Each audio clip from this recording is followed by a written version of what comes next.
Hi, and welcome to Little Bits Honeybee's YouTube channel. I'm Skinny Bee Man. Today, just a quick tip on how to install queens. And I know you guys are going to write in the comments this is absolutely the wrong way because you've read it in the books and seen it so many times. But I'm going to tell you from experience, the way the books tell you is the wrong way. No matter what kind of cage you got, this is a 3-hole cage. They've always got a candy in them, one way or the other. 3-hole cage has got a direct release end and a candy cork end. The books tell you to always put the candy up, because if you get dead workers, they'll block the hole and the queen can't get out. I will agree with they can do that. But if they block that hole and you come back in 3 or 4 days and that hole's blocked, you can clean it out and direct release your queen in there, or clean them out and then stick it back in and let her come out on her own. Because the bees take care. I've left queens in there and forget about them being not with the corks out of them, and being there for a couple weeks. They'll take care of them queens. The book says to always pull the cork out of the candy end and turn the candy end up, so that the dead bees don't block the hole. Well, I'm going to tell you what happens, and it's happened to me before.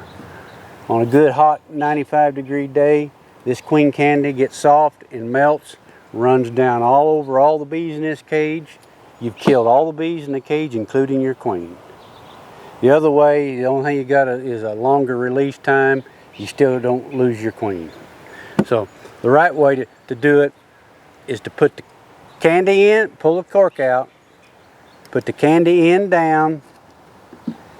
I just turn the cage like this. Different cages, you can got JGB cages, and I just pinch them between the frames like that.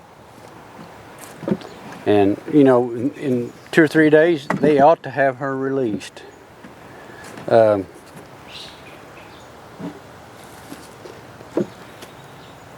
I would come back some years, let's put it this way, some years are worse than others. Some people say, well, I made a split and it's got open brood and stuff in there, and they've got a queen, and they do it just like I've done it right here. You come back in there, and 4 days they've released the queen, and the queen's dead.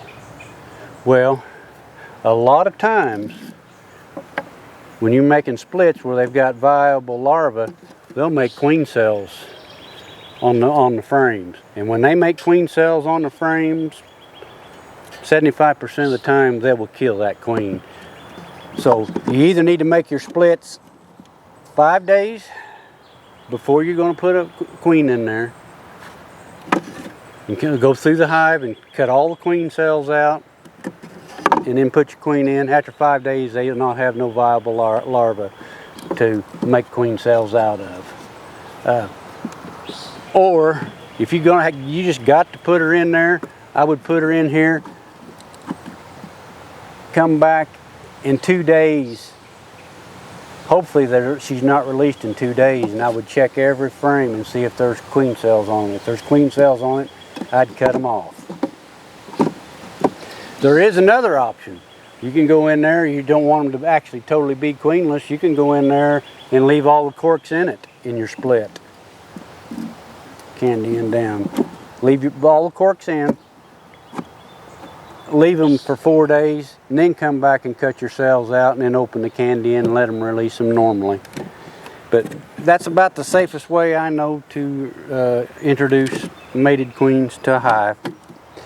If you like the videos, hit the subscribe button, the bell next to it, get notified when we put more out. Thanks for watching. Have a great day.